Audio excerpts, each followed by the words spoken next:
How to use YouTube's end screens to promote your channel?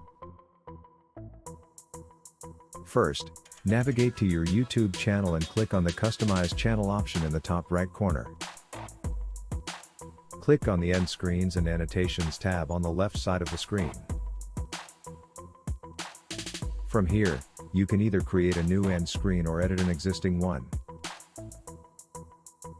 To create a new end screen, click the Add End Screen button.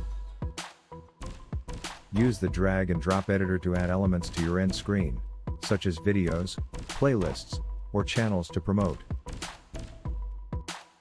You can also add text and links to your end screen.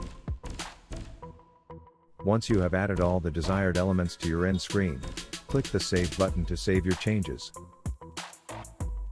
To apply your end screen to a specific video, go to the video editor for that video and click on the End Screens tab on the left side of the screen.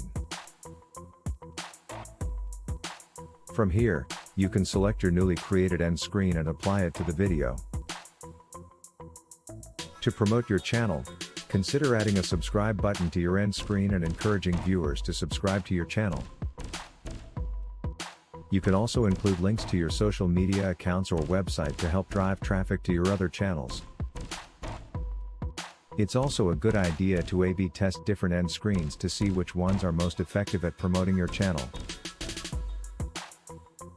This can be done by creating multiple end screens and then using YouTube's built-in analytics to track which ones perform the best.